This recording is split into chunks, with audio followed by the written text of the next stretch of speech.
Tonight, we follow where they sailed, into the mist, across the silence, toward the shores that shimmer still at the edge of what can be known. The ship waits. The voyage begins. There is a quality that certain peoples possess, a restlessness that will not let them remain where they were born, a hunger that no homeland can satisfy, a conviction that somewhere beyond the horizon lies something worth every risk the journey demands. The Vikings possessed this quality more completely than perhaps any seafaring people that history has known. For 3 centuries, their longships traced paths across waters that should have been impassable, reached shores that should have been unreachable, connected worlds that had never known each other's existence. Tonight, we trace these voyages not as adventure tales, but as meditation, as contemplation of what drives human beings beyond the boundaries of the familiar, of what the sea teaches those who learn to read its language, of the mystery that made farmers and fishermen into the greatest navigators the medieval world would ever produce. The night is long, and the waters we cross are longer still. We need not hurry. The voyages we follow have already occurred. Their routes are charted now. Their destinations can be named by anyone who cares to look. We can examine them safely, can sail in imagination where our ancestors sailed in courage, can carry their stories into whatever dreams await us in the hours to come. The word Viking carries meanings that have shifted across centuries. Sometimes it names the raiders who descended upon coastlines without warning, whose violence shaped how Christian chroniclers remembered them. Sometimes it names the traders who connected distant markets through networks of exchange that spanned continents. Sometimes it names the settlers who established homes in lands their longships had discovered, who raised children in Iceland and Greenland, and perhaps on the shores of North America itself. All these meanings will appear in the chronicle that follows.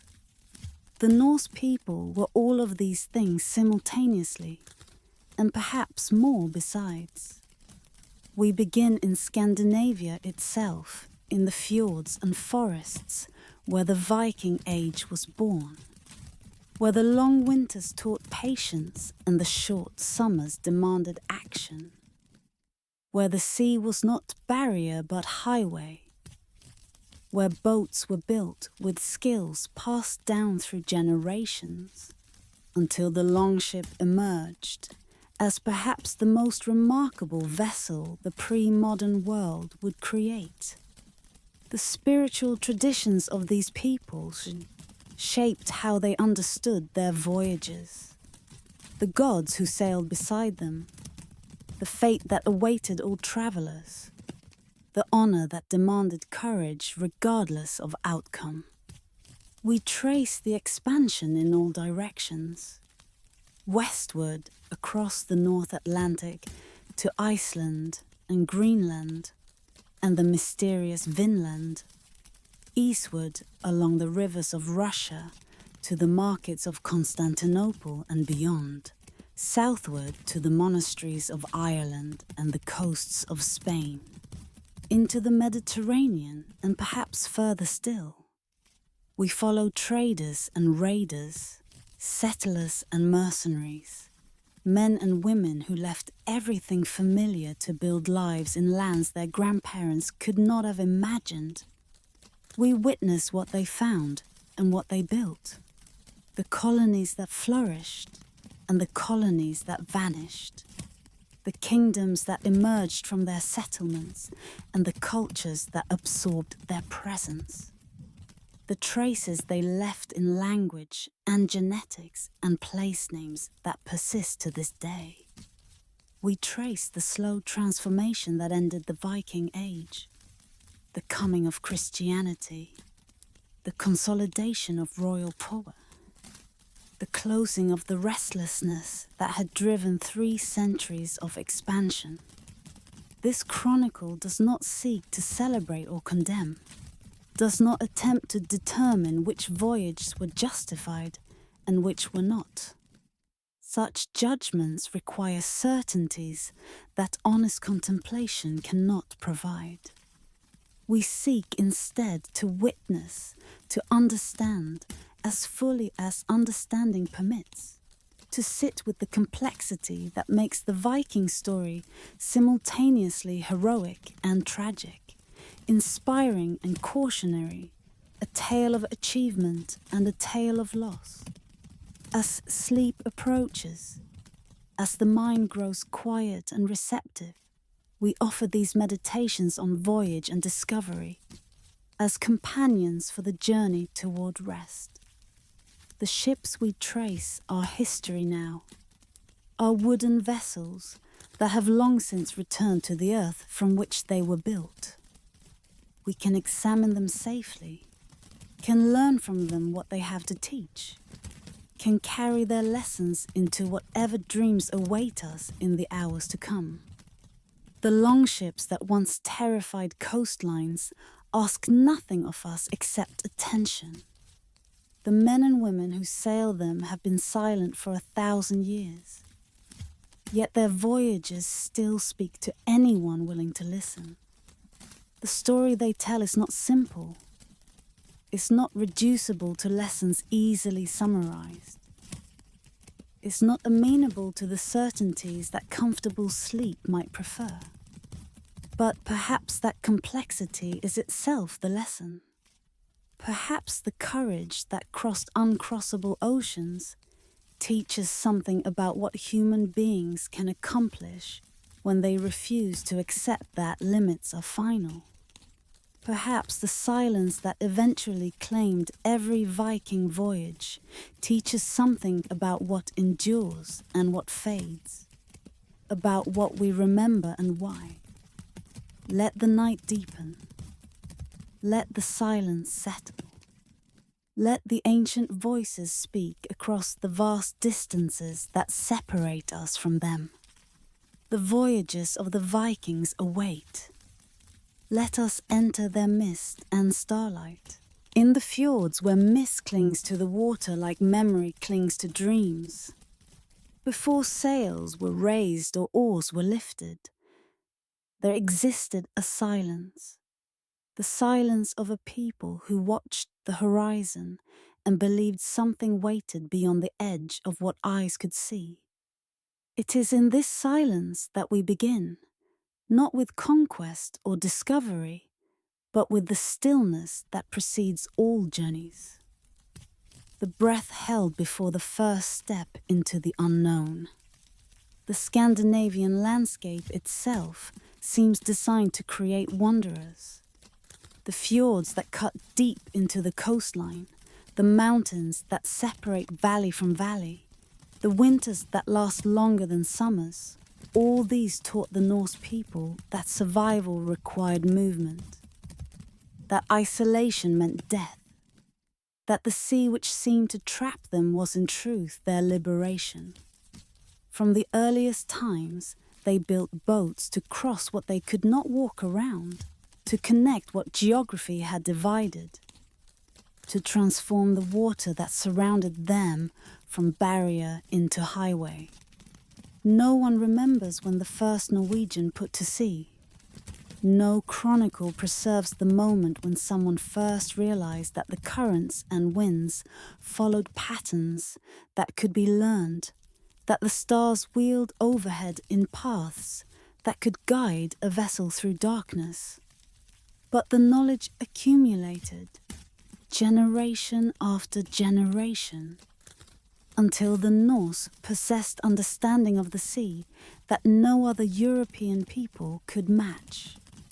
This is where our journey begins, not with the famous voyages, but with the forgotten ones, not with the names that history preserved, but with the countless unnamed sailors who taught their children what the sea had taught them. 2. The deepening mystery whispers tell us of the longhouse hearths, where the first sailing knowledge was shared. Smoky halls where elders spoke of currents and coastlines, where the young learned to read the weather in the behavior of birds and the color of the sky, where the accumulated wisdom of generations was passed down through stories that served as navigation manuals disguised as entertainment. The relationship between the Norse and the sea was not merely practical, but spiritual. The ocean was alive in their understanding, not metaphorically, but literally inhabited by forces that demanded respect and could grant or withhold their favor. Aegir, god of the sea, hosted feasts for the other deities in his hall beneath the waves. His wife Ran captured drowned sailors in her net, kept them in her underwater realm, where they might feast forever or suffer eternally, depending on how they had lived. To sail was to enter the domain of powers beyond human control, to place oneself at the mercy of forces that could not be compelled but only honored. The shipyards where longships were built were sacred spaces, though they might not have been named as such. The selection of timber followed traditions whose origins had been forgotten. Certain trees were suitable, others were not, and the knowledge of which was which had been learned through failures no one wished to repeat. The shaping of the keel, the bending of the planks, the fitting of the strakes. Each step in construction followed patterns refined across centuries, until the longship emerged as perhaps the most sophisticated vessel the pre-modern world would produce. The clinker-built technique that defined Norse shipbuilding, overlapping planks riveted together, flexible enough to ride the waves rather than fight them, represented engineering achievement that modern naval architects still admire. The ships could sail in waters too shallow for other vessels, could be beached on shores too rocky for harbors, could be carried overland when rivers became impassable. They were fast under sail and maneuverable under oar, equally suited for crossing open ocean and navigating coastal waters. The dragon prows that adorned the finest longships were more than decoration. They announced to anyone watching from shore that something powerful approached, something that belonged to the realm of myth as much as the realm of wood and iron. The serpents and beasts carved into these prows seemed to see what human eyes could not, seemed to guide the vessel toward destinations that reason alone could not have found. Some believe that the Norse shipbuilding tradition represented accumulated practical knowledge, centuries of trial and error that produced vessels perfectly adapted to their environment. Others see in the longship something closer to art, the expression of aesthetic values that transcended mere utility, the physical embodiment of how the Norse understood their relationship with the sea. Perhaps both interpretations capture part of the truth. Perhaps the longship was sublime precisely because beauty and function had become inseparable in it. The crews who manned these vessels trained from childhood for the work that awaited them. Rowing required coordination that could only be achieved through practice. Dozens of oars rising and falling in perfect rhythm, the ship surging forward with each stroke and as though it were a single living thing rather than a collection of men and wood. The navigation that guided them across open water required knowledge that books could not have contained. The recognition of particular wave patterns, the understanding of how different winds felt, the ability to determine position from observations that would have meant nothing to the uninitiated. 3. The fade into silence. And now, as sleep approaches, and the mind grows receptive to mysteries that daylight cannot hold, we contemplate what it meant to stand on the shore before the voyage began, to look out at water that stretched to the horizon and beyond, to know that somewhere out there lay destinations that no one you had ever met had ever seen. The night before departure must have been long in those coastal villages, filled with preparations that served as ritual, with farewells that might prove final, with the strange mixture of fear and anticipation that every significant journey requires. The sailors checked their provisions and their equipment, made their peace with those who would stay behind, performed whatever observances their traditions demanded. And in the hour before dawn, in the grey light that precedes the sunrise, they pushed their longship from the shore and began to row toward the open water. The land fell away behind them. The familiar gave way to the unknown. The voyage began. What drove them outward? What whispered from beyond the mist that made the risks worthwhile? The saga accounts speak of many motivations.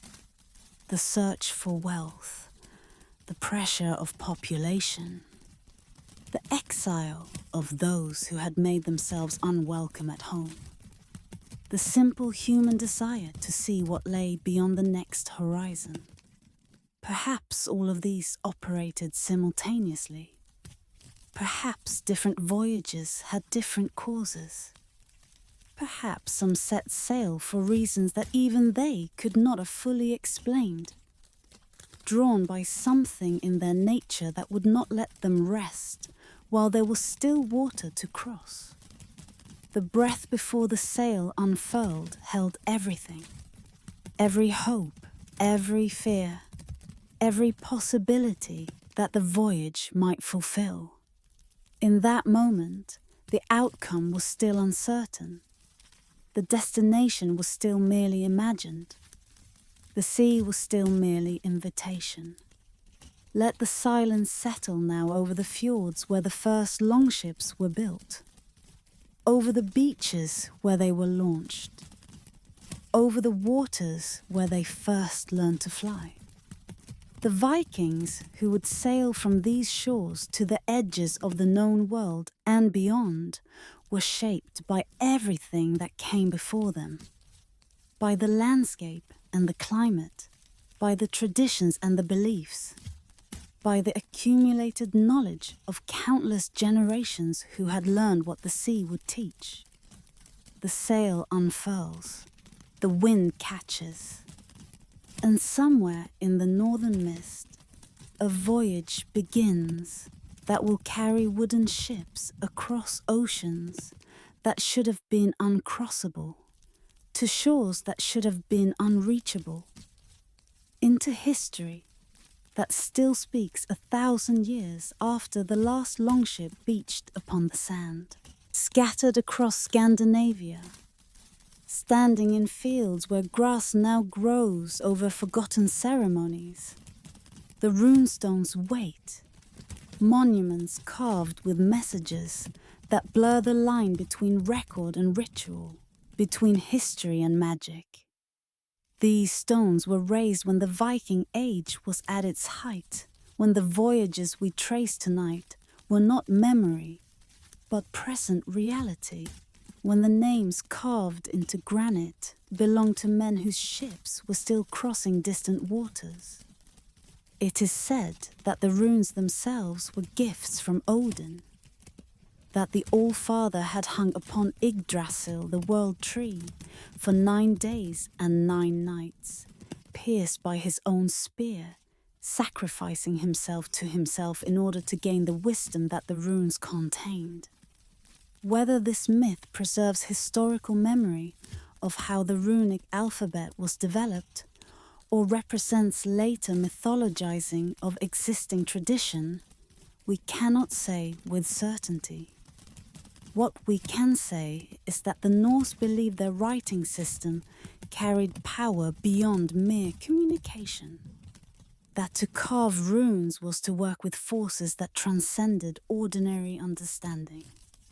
Tonight, we walk among these stones in imagination, reading what can still be read, contemplating what has weathered into illegibility, honoring the memories that others thought worth preserving in the most permanent medium they possessed.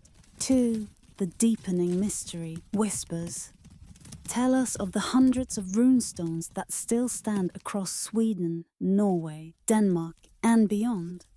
Monuments that collectively constitute the largest body of primary sources from the Viking Age. Messages carved in stone that speak directly to us across a millennium of silence. Most commemorate the dead, many mention voyages. Some tell stories whose full meaning we can only guess. The Gripsholm stone, raised in Sweden, bears an inscription that haunts anyone who reads it. They fared like men far after gold, and in the east gave the eagle food. They died southward in Sörkland. The poetry compresses an entire tragedy into a few lines. Men who sailed eastward seeking wealth, who fought battles that fed carrion birds, who died in the distant lands that the Norse called Sörkland, perhaps the Islamic caliphates, perhaps somewhere else entirely. The stone does not explain what happened. It preserves only the outline, the shape of a loss that someone thought worth marking. Other stones speak of voyages to the west, to England, to Iceland, to places whose identification remains uncertain. The Kingitorsuaq runestone, found in Greenland far north of any known Norse settlement, suggests that Viking exploration reached further than we have confirmed through other evidence. Who carved those runes so far from home? What voyage brought them there? The stone does not say. It offers only evidence of presence, of someone who stood in that remote place and felt the need to leave a mark. The runic alphabet itself evolved over the centuries, from the older Futhark of 24 characters to the younger Futhark of 16 that was used during the Viking Age. Scholars still debate why the number of runes decreased even as the complexity of what they were used to write increased. Some see practical simplification. Others see magical significance in the number 16 itself. The mystery persists because the Norse left few explanations of their own writing system, left only the stones themselves to speak across the silence.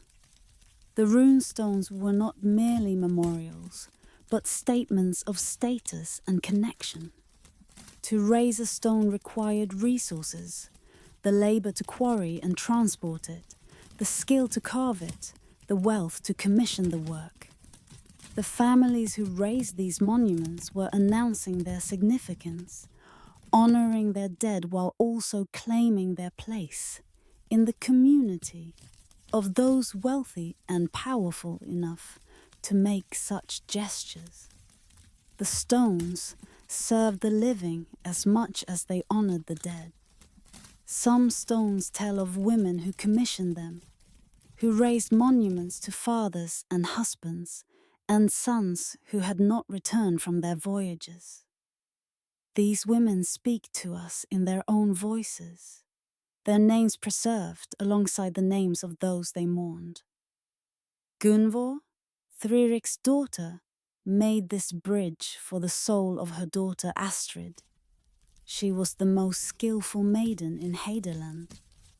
The mother's grief, the daughter's memory, the claim that this particular maiden surpassed all others. The emotions compressed into these few words feel immediate even after 1,000 years. The runes themselves were believed to carry power beyond their literal meaning. The word rune derives from roots meaning secret or mystery. To know the runes was to possess knowledge that went beyond mere literacy, was to understand forces that could be directed through proper inscription. Some stones bear magical formulas alongside their memorial texts, invoking protection for the dead or curses against those who would disturb the monument. The line between writing and spell was not clearly drawn in the Norse understanding. The fade into silence, and now, as the night deepens and contemplation grows quiet, we stand in imagination before these silent witnesses. Stones that have kept their vigil through centuries of change, that have watched kingdoms rise and fall while they themselves remained, that hold the names of men and women whose descendants have long since forgotten them. The weathering is relentless. Each year, the inscriptions grow slightly fainter, the details slightly harder to read. Some stones that were legible a century ago have become uncertain now. Some that were documented in medieval times can no longer be found at all. The memory that the runestones were meant to preserve is itself slowly eroding, returning to the silence from which it was briefly called. Yet what remains still speaks. The stones that can still be read still tell their stories, of voyage undertaken and completed, of voyages undertaken and never finished, of men who sailed toward gold and glory, and found instead the silence that awaits all journeyers eventually. The eagles they fed in distant lands are long dead too. The gold they sought has been spent and melted and respent through centuries of circulation. Only the stones remain, and only some of them.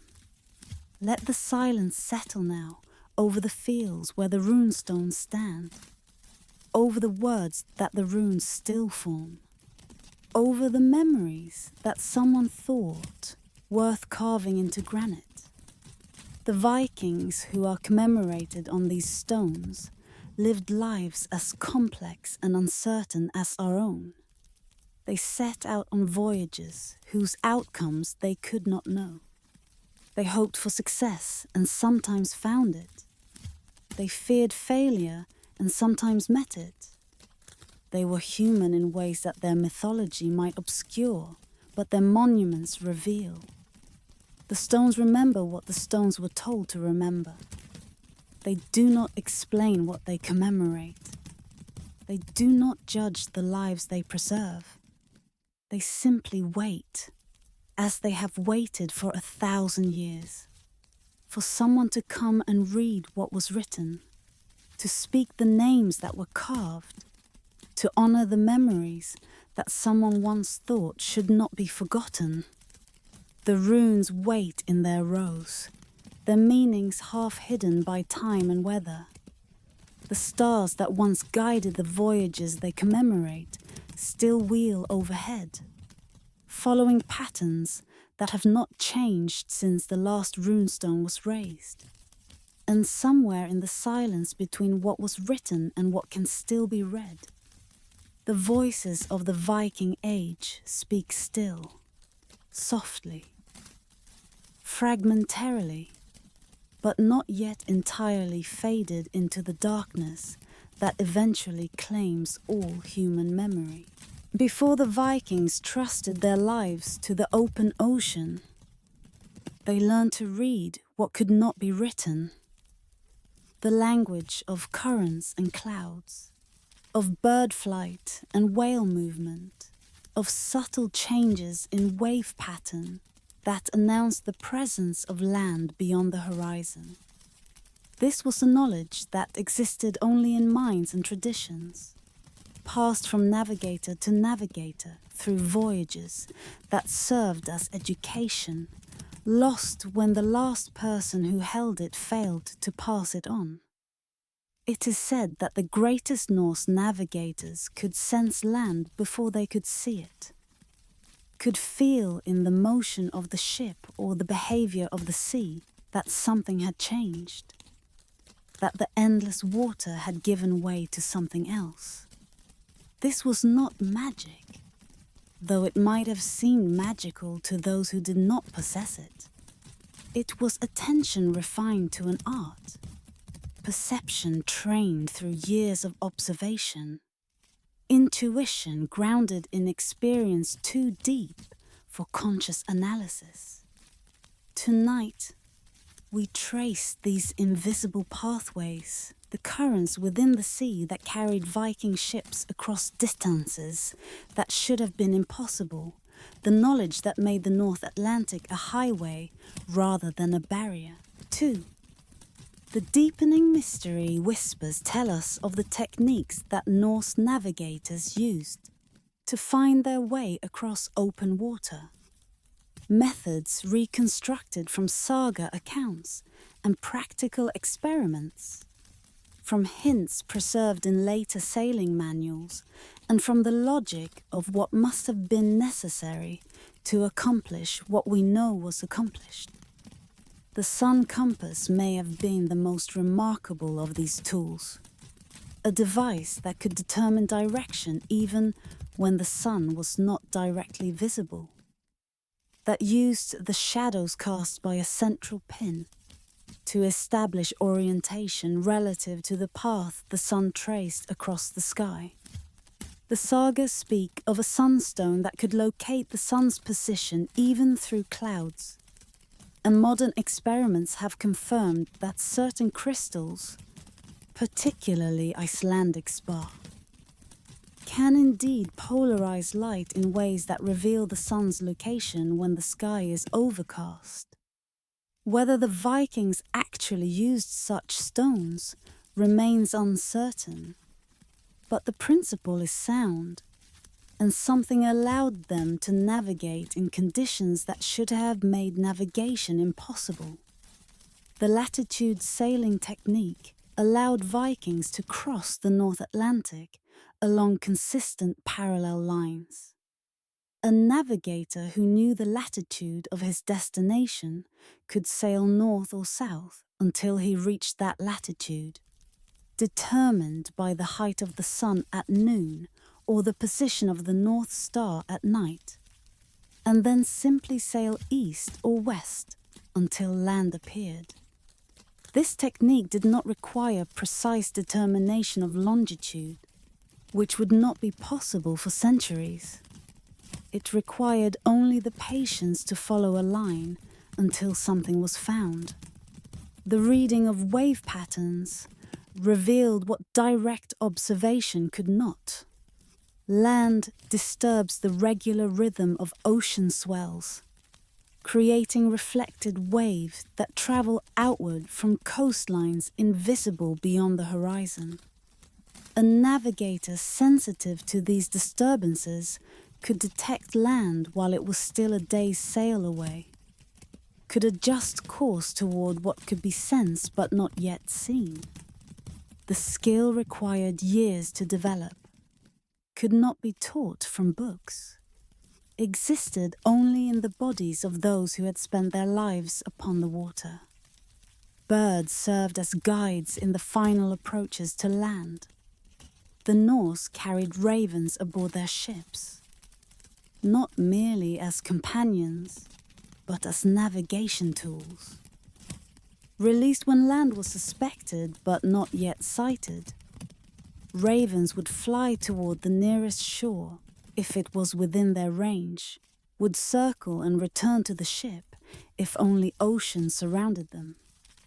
The saga of Floki Vilgerdason, who used ravens to find Iceland, preserves memory of this technique in the nickname he earned.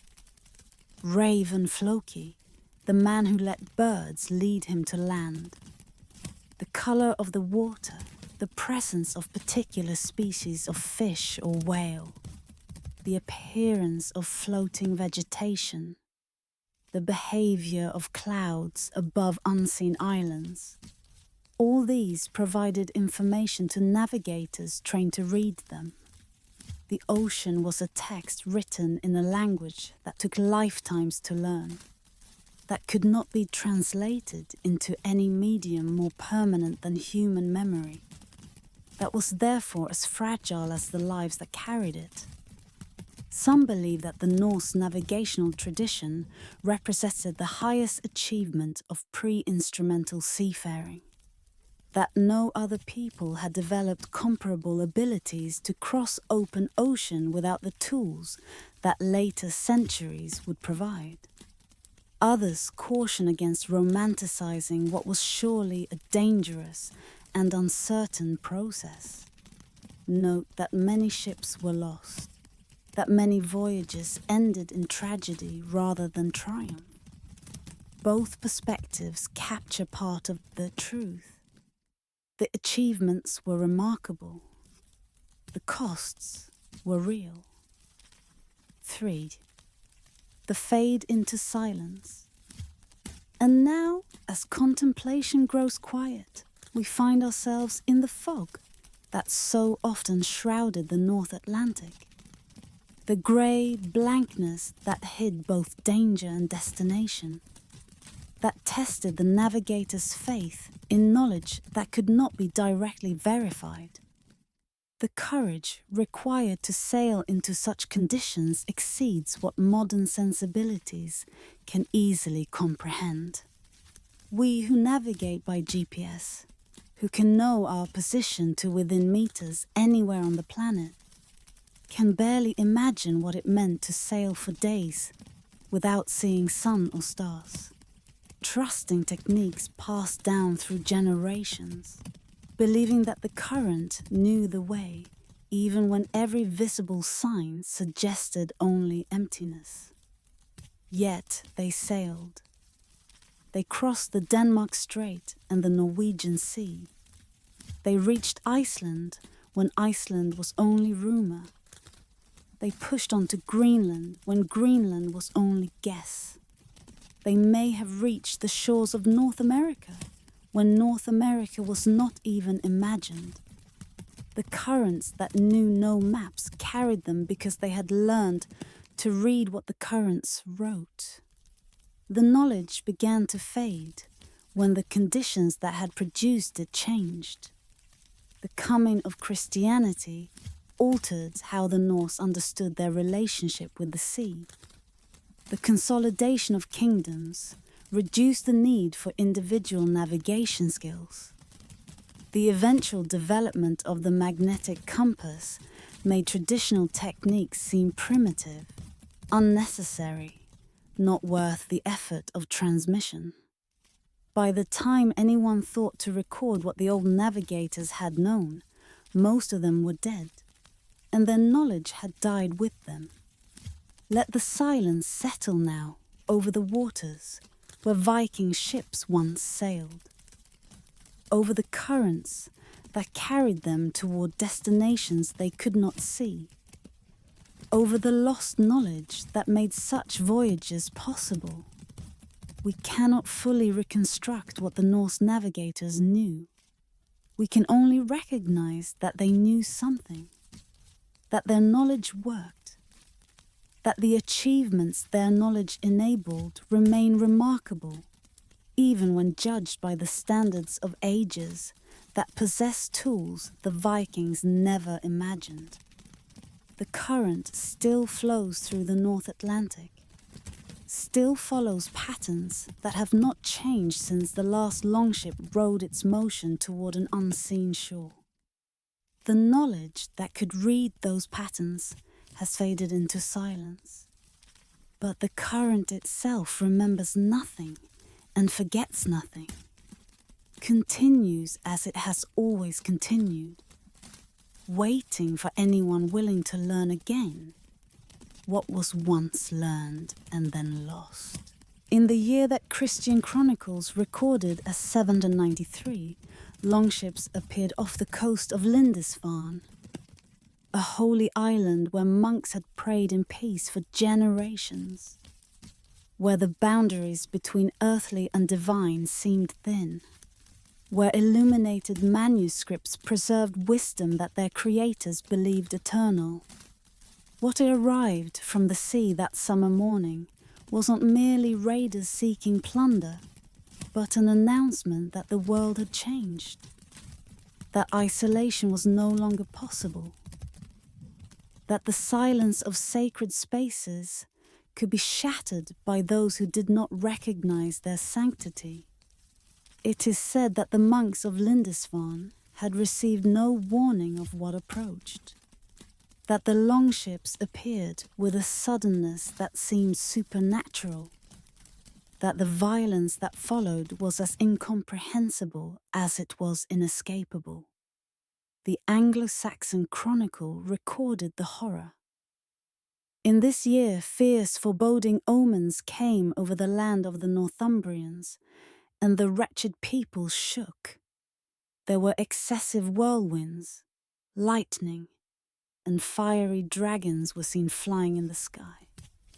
The dragons were not in the sky, they were on the water, and the collision they brought would reshape the relationship between Scandinavia and Christendom for centuries to come. 2.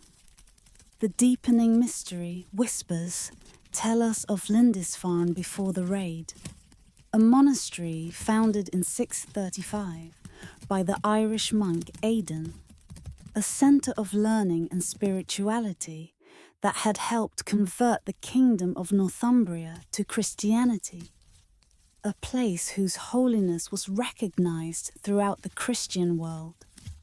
The Lindisfarne Gospels, created there in the early 8th century, remain among the most beautiful manuscripts ever produced. Their illuminated pages demonstrating what patience and devotion could accomplish when given decades of uninterrupted peace. The peace was not merely physical, but spiritual. Lindisfarne was a thin place in Celtic Christian understanding, a location where the veil between worlds grew transparent, where prayer might more easily reach heaven, where the sacred could be more directly experienced. The monks who lived there had chosen isolation, precisely because isolation seemed to bring them closer to God. The sea that surrounded them was protection, was barrier, was the assurance that they could pursue their devotions undisturbed. The Vikings who appeared that summer morning in 793 operated according to different understandings entirely. They saw in the monastery not sacred space but undefended wealth. Golden altar vessels, jeweled book covers, provisions accumulated against seasons when the sea prevented supply. They saw monks not as men of God, but as men without weapons, without walls, without any capacity to resist what was coming. The raid was not hatred of Christianity. It was indifference to everything except the calculation of risk and reward. The violence that followed left the Christian world shaken. The scholar Alcuin, writing from the court of Charlemagne, could barely express his horror. Never before has such terror appeared in Britain as we have now suffered from a pagan race. The Church of St. Cuthbert is spattered with the blood of the priests of God, despoiled of all its ornaments. The response was grief and fear, but also confusion. How could God have permitted such desecration of places dedicated to his worship. The raid on Lindisfarne was not the first Viking attack on Christian lands, but it was the one that Christian chronicles remembered, that came to symbolize the beginning of an era when nowhere along the coasts of Europe could consider itself safe. In the years that followed, other monasteries fell. Iona in 795, Jarrow in 794. The entire coastline of Ireland and Britain becoming hunting ground for those who arrived from the Northern Sea. Yet the collision was not simply destruction, it was also contact, the beginning of relationships that would eventually produce something neither side could have anticipated. The Vikings who raided Christian monasteries would eventually become Christian themselves. The wealth they extracted would flow back into Scandinavian economies, transforming societies that had raided into societies that traded and settled. The terror that the raids inspired would fade into the complexities of coexistence.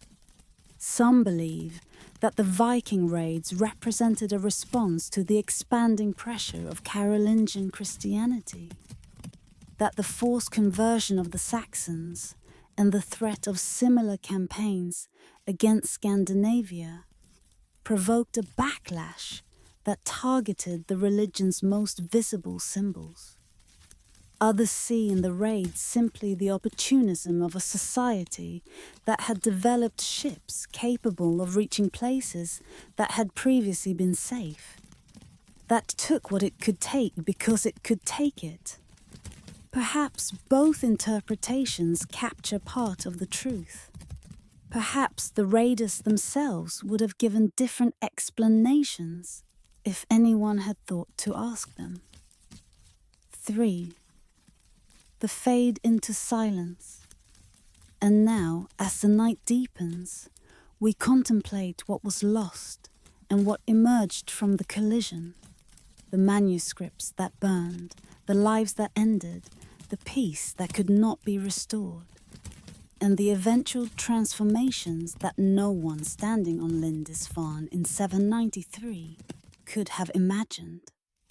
The monks who survived rebuilt what could be rebuilt.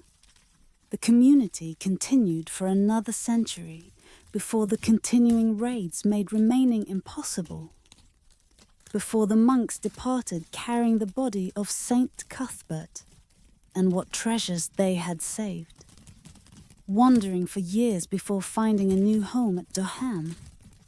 The sacred space that had seemed eternal proved to be fragile, dependent on conditions that the arrival of the longships had permanently changed.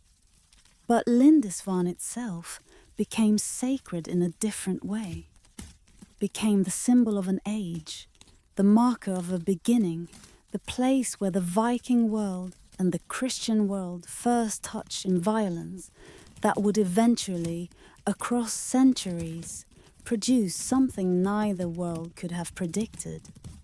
The ruins that stand there now, not from the monastery the Vikings raided, but from the later medieval priory, draw visitors who come to contemplate what began there, what ended there, what continues still in the relationship between Scandinavia and the lands its people once terrorized.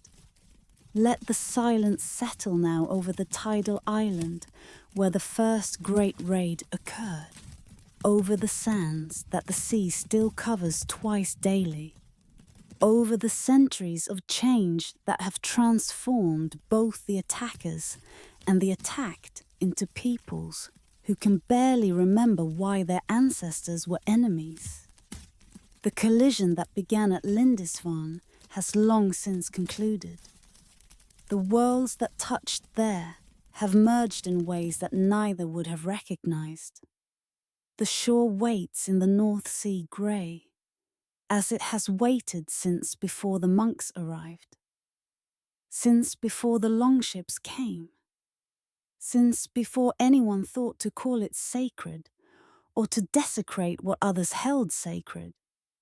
The sea does not remember what occurred there. Only the chronicles remember, and those who read them, and those who stand on the beach, imagining what it meant when the dragons first appeared on the horizon, bringing change that could not be refused. Iceland rises from the North Atlantic like a contradiction made stone. Fire and ice coexisting on an island that should be impossible. Volcanoes erupting beneath glaciers, hot springs steaming beside frozen fields. When the first Norse settlers arrived in the 9th century, they found a land that seemed to belong to the realm of myth more than the realm of geography, a place where the forces that shaped the world remained visible in ways that older, quieter lands had long concealed. It is said that the settlement of Iceland was the first deliberate colonization of a genuinely uninhabited land in European history. The creation of a society from nothing, with no indigenous population to displace or absorb, with no inherited structures to adopt or resist. What emerged from this blank beginning would be unlike anything the Norse had known in their homeland, would produce a literature that preserved their traditions more completely than any Scandinavian country would manage, would demonstrate what could happen when a people was free to create itself anew. Tonight, we follow the ships that carried settlers toward the smoke and snow, toward the land that would become the most remarkable Norse achievement of all. 2. The deepening mystery. Whispers tell us of the Irish monks who may have preceded the Norse to Iceland, the paper mentioned in early accounts, Christian hermits who sought isolation even more complete than their monasteries could provide. When the Norse arrived, they found evidence of previous habitation, bells and croziers and books, according to one source, left behind by those who departed rather than share their solitude with pagans.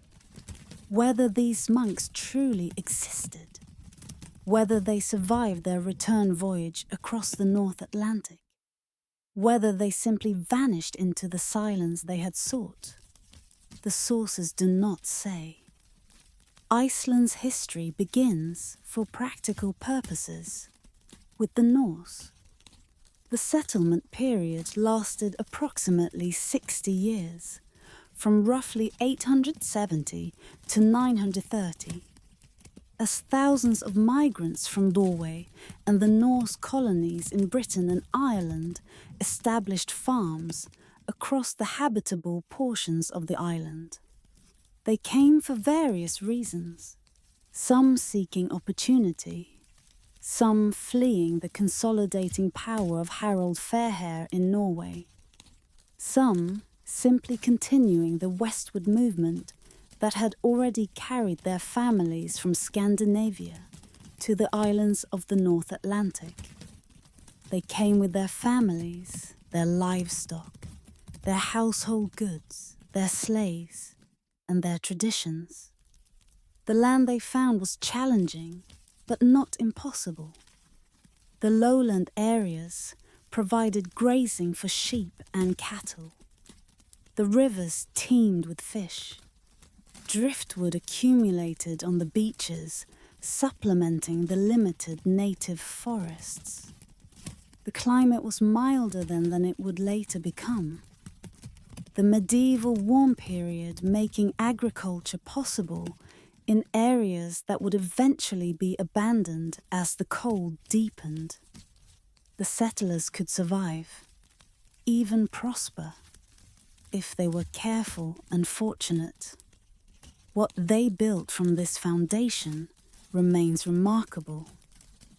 Without kings or external authority, the Icelandic settlers created a system of governance unlike any other in medieval Europe. The Althing, established in 930, brought chieftains from across the island together each summer to make laws, settle disputes, and conduct the business that required consensus. It was not democracy in any modern sense. Power was distributed unequally, and violence remained a common means of resolving conflicts. But it was self-governance of a kind that the hierarchical societies of Europe could not have produced, a demonstration that order could emerge from negotiation rather than imposition. The literature that Iceland produced preserves the Viking Age more completely than any other source. The sagas, written in the 13th and 14th centuries, but recording traditions that stretched back to the settlement period and beyond, give us access to the world of the Vikings in ways that no other literature does. They tell of voyages and feuds, of loves and betrayals, of men and women who lived with intensity that the prose style, famously understated, notoriously laconic, somehow amplifies rather than diminishes. The poetic Edda and the prose Edda preserve the mythology that the Viking world shared. The stories of gods and giants, of creation and destruction, of the twilight that awaited even the immortal at Ragnarok. Without Iceland, without the isolation that preserved what conversion erased elsewhere, we would know almost nothing of what the Norse believed before Christianity came. The island that fire and ice had made became the treasury of a tradition that might otherwise have been entirely lost.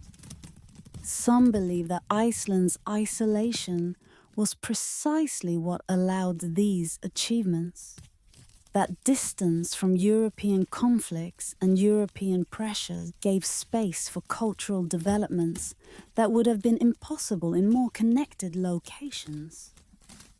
Others note that isolation came with costs, the narrowing of genetic diversity, the exhaustion of resources, the vulnerability to the climate changes that would eventually devastate the population. Both perspectives capture part of the truth. Iceland was both refuge and trap, both opportunity and constraint. The fade into silence. And now, as contemplation grows quiet, we stand in imagination at Thingvellir, the site of the ancient Althing, where the cliffs of the mid-Atlantic rift create a natural amphitheatre, where the founders gathered to create something that had never existed before. The silence at Thingvellir is heavy with accumulated meaning. Here, the laws were recited each year by the law speaker, the entire legal code memorized and repeated so that all would know what rules bound them. Here, disputes were brought for judgment. Feuds were arbitrated or sometimes ignited. Marriages were arranged and dissolutions announced. Here, in the year 1000, the Althing decided that Iceland would accept Christianity, a decision that preserved the peace by establishing unity, that changed everything about Icelandic religion while changing nothing about the place where the decision was made. The descendants of the settlers still live in Iceland, still speak a language that has changed less over 1,000 years than almost any other European tongue, still bear names that follow patterns established in the Viking Age. The sagas are still read, still taught, still shape how Icelanders understand themselves and their history. What began in the smoke and snow of the settlement period has proven more durable than most of what the Viking Age produced. Let the silence settle now over the island that fire and ice created, over the fields where the settlers built their farms, over the cliffs where they gathered to govern themselves. Iceland was perhaps the most unlikely of Viking achievements.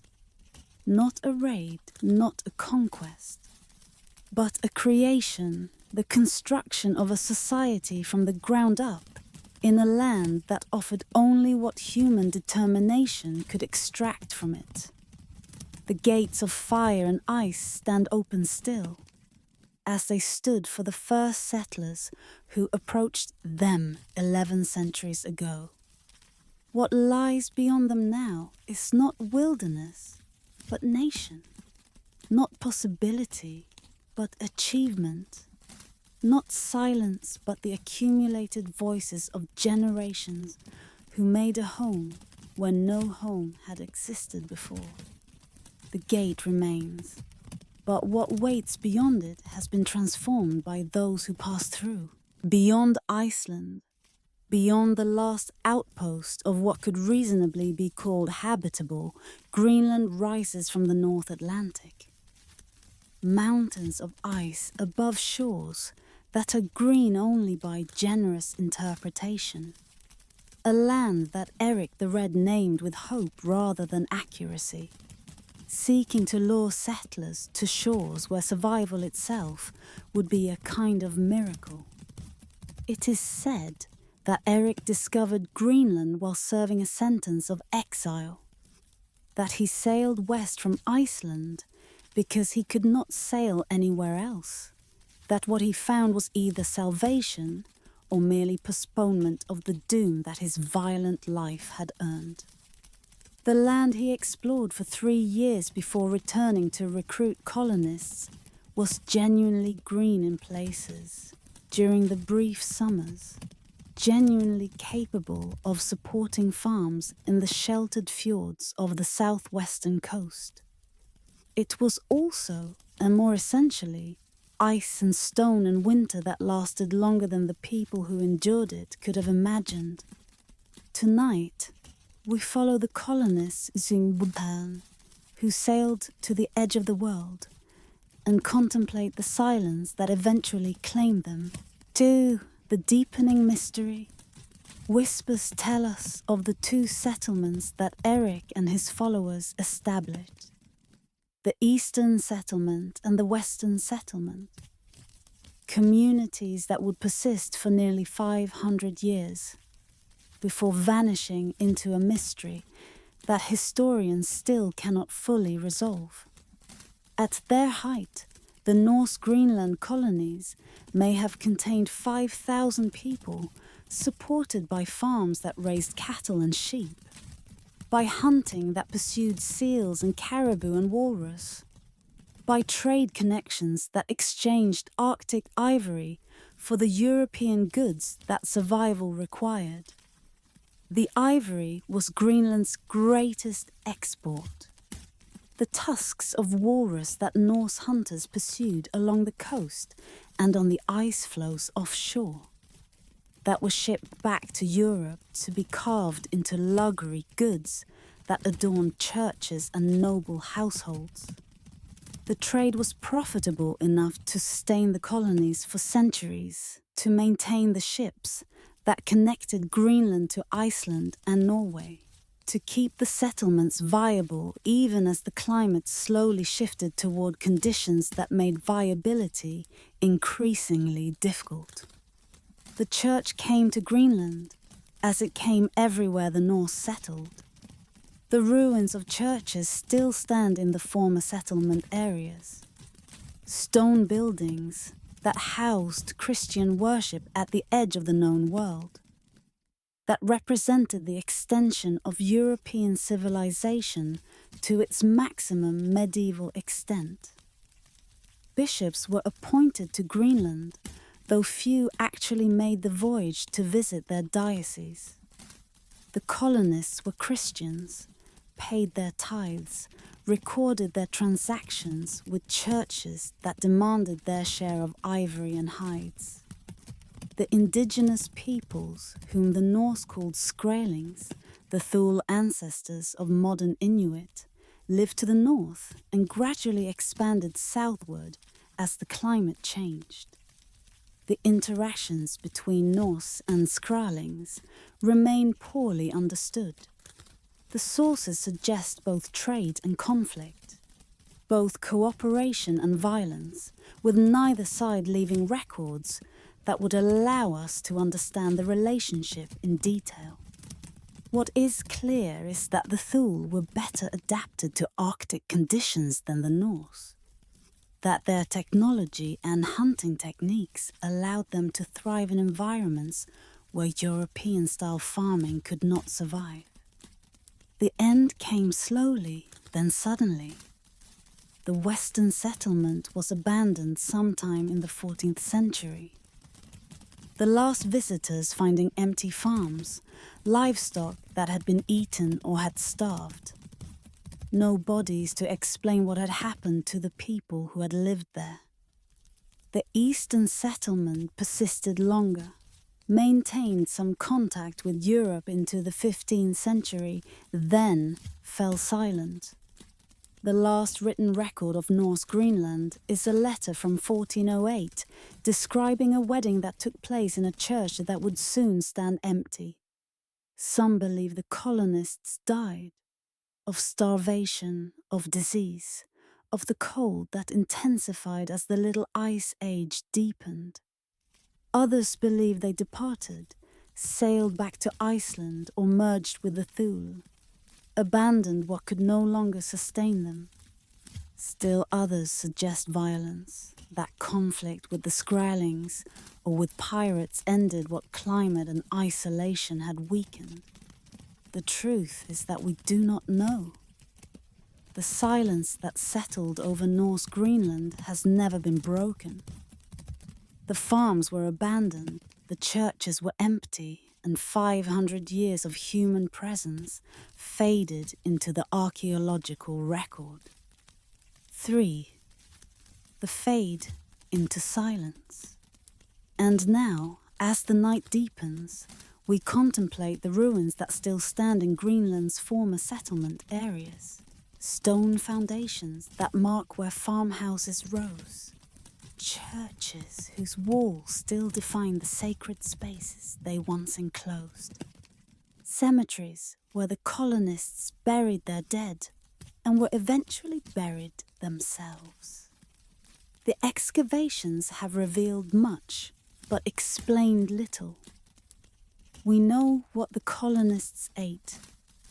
Isotopic analysis of bones reveals diets that shifted over time from farming to hunting, from the European patterns they had brought with them to the Arctic patterns their environment demanded. We know that they experienced malnutrition in their final generations, that the last colonists were smaller and less healthy than their ancestors. We know that they did not adapt, or could not adapt, or chose not to adapt to conditions that required abandoning the way of life that made them who they were. Perhaps that is the mystery's heart. Not how they died, but why they did not change.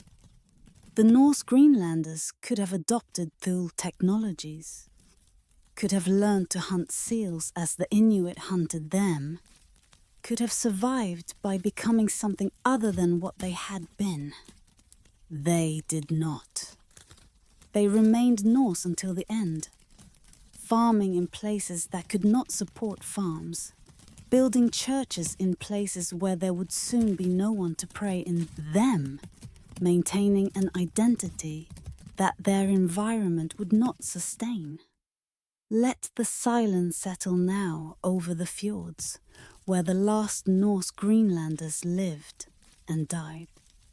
Over the churches they built and the farms they worked, and the graves that now hold all that remains of them. The frozen kingdom at the world's edge was an achievement and a tragedy simultaneously. A demonstration of how far human determination could push and a reminder that determination is not always enough. The ice still covers the mountains above the fjords. The grass still grows green in summer in the places that Eric misnamed. But the people are gone, and the silence that replaced them has lasted longer now than their presence ever did. The world's edge is empty again, waiting for nothing, remembering nothing, holding only the ruins that slowly crumble toward the earth that will eventually reclaim them. Somewhere on the shores of North America, perhaps Newfoundland, perhaps further south, perhaps in locations we have not yet found. The Vikings established the westernmost outposts of their exploration, settlements that made them the first Europeans to reach the continent that would later be called the New World. 5 centuries before Columbus, Norse ships beached on American shores.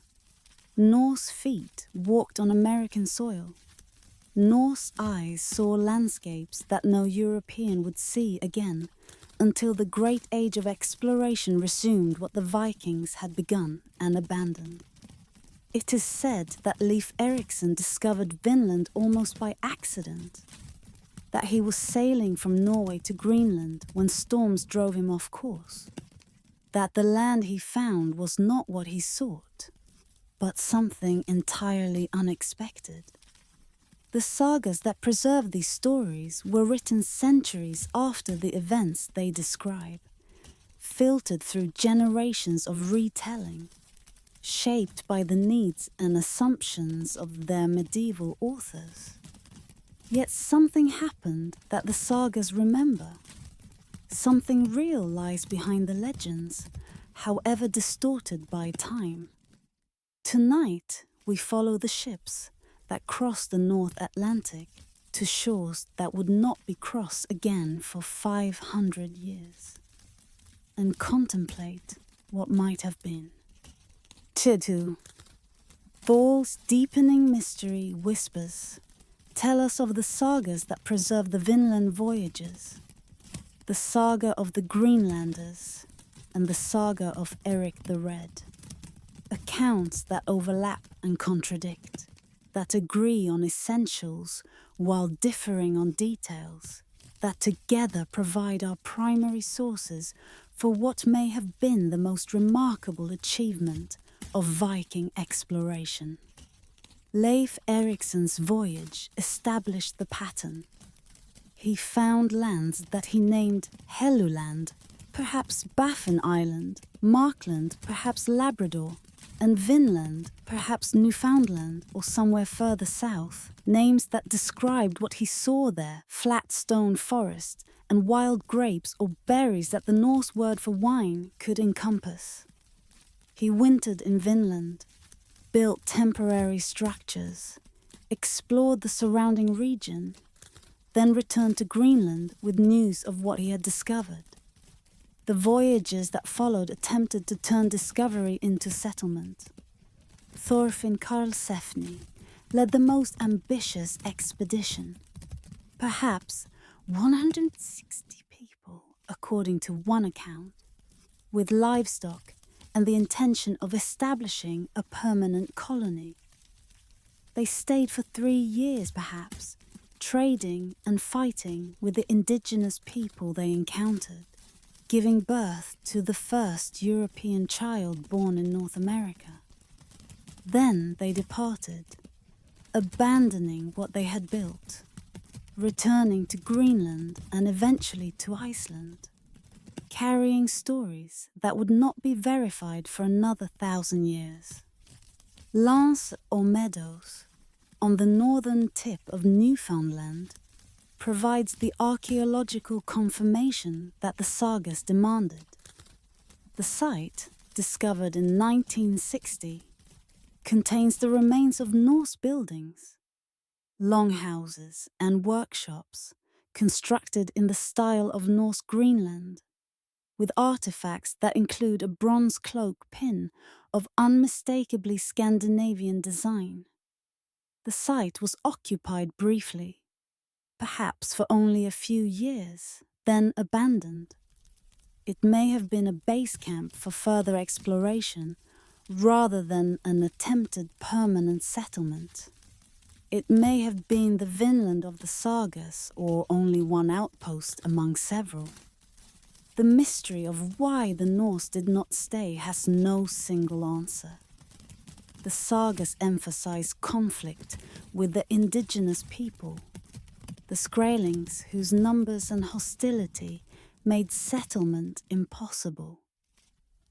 The distances from Greenland, already stretched thin, may have been simply too great to maintain. The resources that Vinland offered, timber, grapes, perhaps furs, could be obtained through expeditions that did not require permanent presence.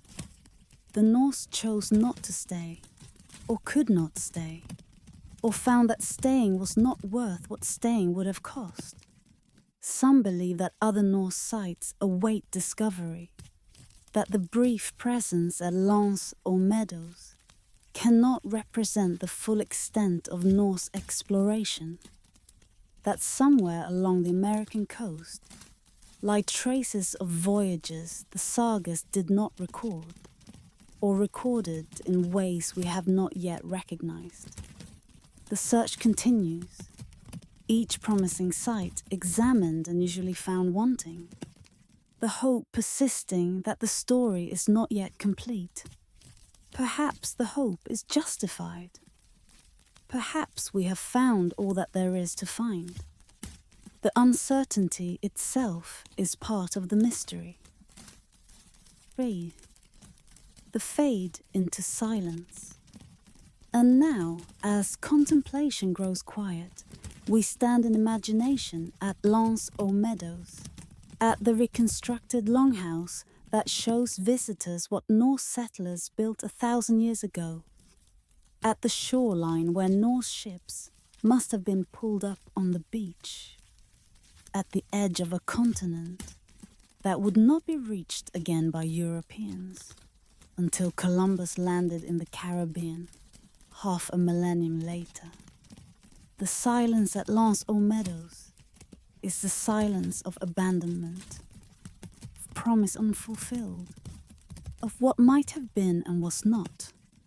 The Norse came and saw and left, carrying stories that would become legends, then become doubted, then become confirmed in ways that the storytellers could not have imagined.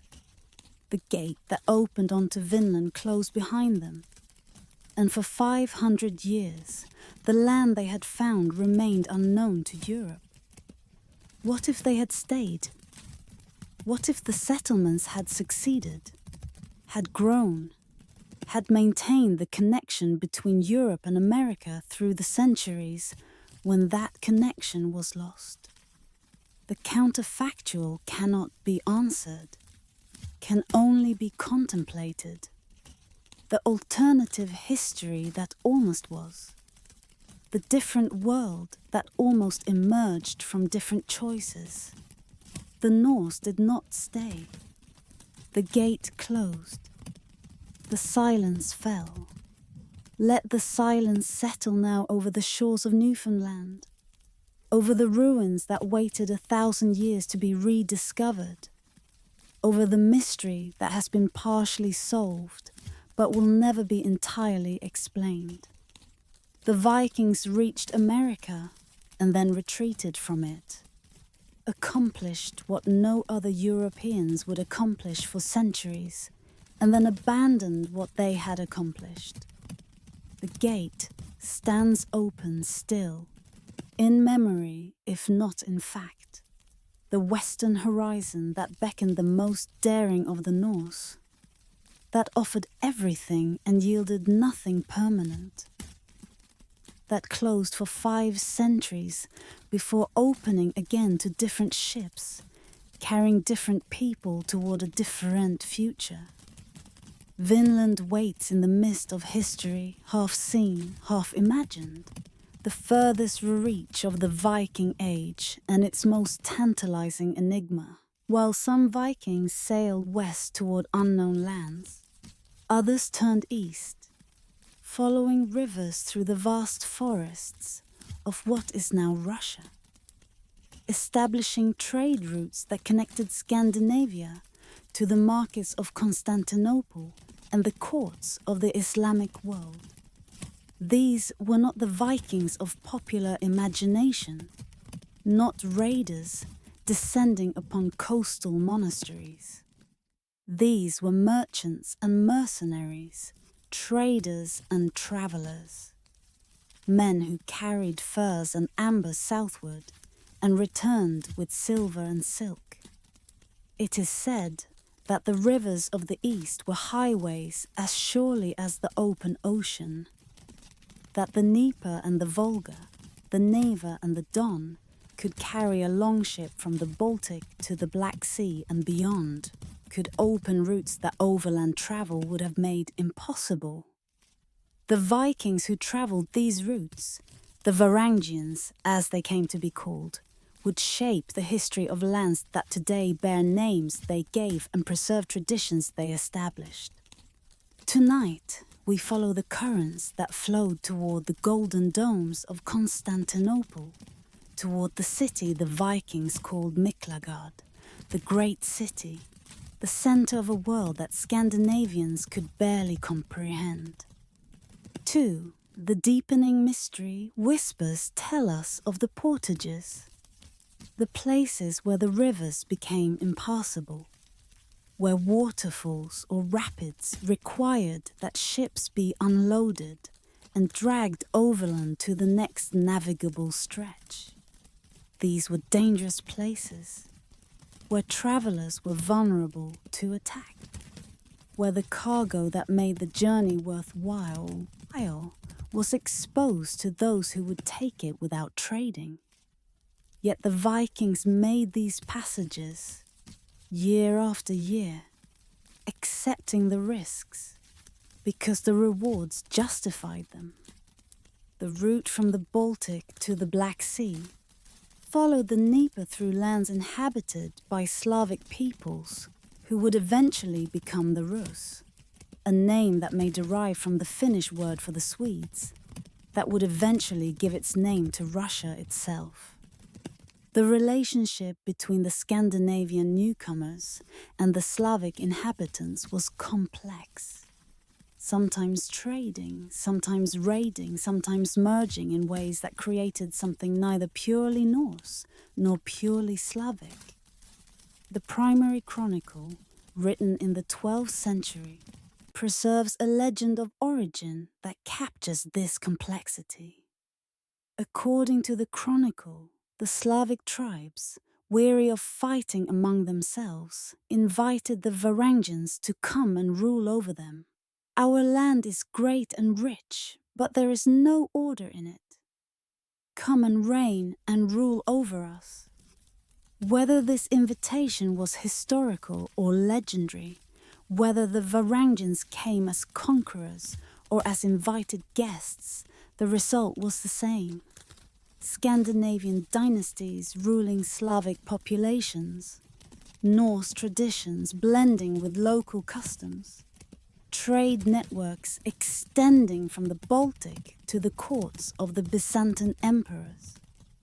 The silver that flowed northward through these networks transformed Scandinavian economies.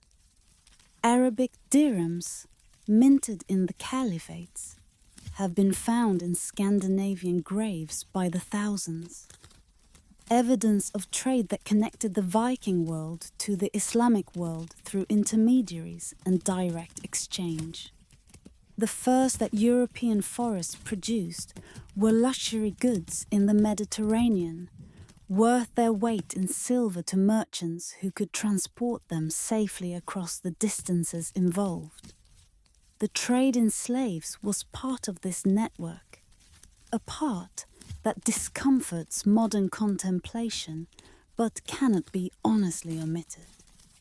The Vikings traded in human beings, captured in raids or purchased from others who had captured them, transported southward to markets where Byzantine and Islamic purchasers would pay premium prices. The word slave itself may derive from Slav, testimony to how common this traffic was and where many of its victims originated. Constantinople was the ultimate destination for many who travelled these routes, the city that straddled Europe and Asia, that preserved Roman traditions 1,000 years after Rome itself had fallen, that dazzled visitors with wealth and sophistication that made Scandinavian towns seem like villages. The Vikings who reached Constantinople encountered a civilization that exceeded anything they had known, that operated according to principles their societies had not developed, that demonstrated what organization and accumulated wealth could accomplish. 3. The fade into silence. And now, as the night deepens, we contemplate the strange journeys that carried Scandinavians into worlds utterly unlike their own. The forest routes and river passages, the portages where ships became cargo themselves, the gradual approach to a city that must have seemed more dream than reality to those who first beheld it. The Varangians left their marks along these routes, runestones in unexpected places, graffiti carved into foreign stones, names that appear in Byzantine records and Islamic accounts. They served in the emperor's personal guard, the Varangian Guard, whose loyalty to the throne was purchased by distance from the intrigues that made Byzantine politics so deadly. They traded and fought and settled, became part of the lands through which they had passed, merged eventually into populations that would not remember their Scandinavian origins. The trade routes that they pioneered would outlast the Viking Age itself, would continue to connect north and south through the medieval period and beyond, would shape the development of Russia and the relationship between Eastern and Western Europe. What the Vikings established, others would maintain and transform. Let the silence settle now over the rivers that carried the Eastern Vikings toward their distant destinations, over the forests that surrounded those rivers, over the cities that rose at the junctions where trade concentrated. The Vikings who went east were not raiding monasteries or discovering unknown lands. They were building networks, establishing connections, weaving the medieval world together in ways that would outlast the civilization that created them. The rivers still flow toward the Black Sea, still follow courses that have not changed since the Varangians paddled against their currents 1,000 years ago. The portages are remembered, if not used. The trade routes have been replaced by roads and rails and air corridors. But the connections remain. The links between North and South, between Baltic and Mediterranean. That the Vikings were among the first to establish and maintain. In the golden chambers of Constantinople, where emperors claimed descent from Rome and ruled with authority that no Western monarch could match, Scandinavian warriors stood guard. Men who had travelled thousands of miles to protect rulers of a civilization utterly unlike their own. The Varangian Guard stands as one of history's strangest military formations, a bond between the Viking North and the Byzantine South that persisted for centuries and produced stories that still echo in the sagas of Iceland and the chronicles of Constantinople. It is said that the Byzantine emperors trusted the Varangians precisely because they were foreigners, because they had no stake in the deadly factionalism of Byzantine politics, because their loyalty could not be purchased by those who scheme against the throne, because axes wielded by northerners had no preference among the competing claims of Greek aristocrats. The trust was mutual. The Varangians served faithfully because the emperors paid generously, because Constantinople offered opportunities that Scandinavia could not match, because there was honor in serving the greatest power in the Christian world. Tonight, we follow the wanderers who found welcome in the strangest of places and contemplate what it meant to bridge such different worlds. 2.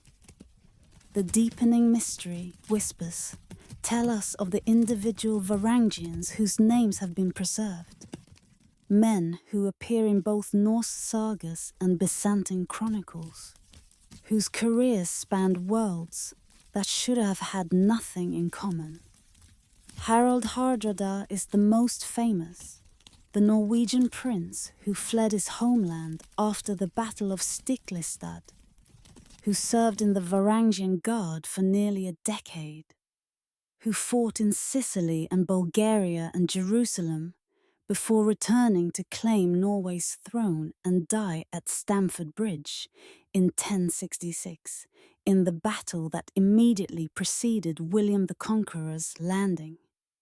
Harold's career demonstrates what the Varangian service could mean for an ambitious northerner. He arrived in Constantinople as an exile with few prospects. He departed as a wealthy man with experience of warfare across the Mediterranean world. The treasure he accumulated in Byzantine service, honestly earned or otherwise, provided the resources that allowed him to claim his kingdom. The contacts he made, the skills he learned, the reputation he built, all contributed to the transformation of a refugee into a king. But Harold was exceptional. Most Varangians were ordinary warriors who served their terms, collected their pay, and either settled in the lands they had served or returned home with wealth that elevated them above those who had not travelled. The Varangian Guard was a career path, an opportunity for men of fighting age to convert their strength and courage into resources that would serve them for the rest of their lives. The Varangians in Constantinople witnessed ceremonies and spectacles that nothing in their homeland could have prepared them for.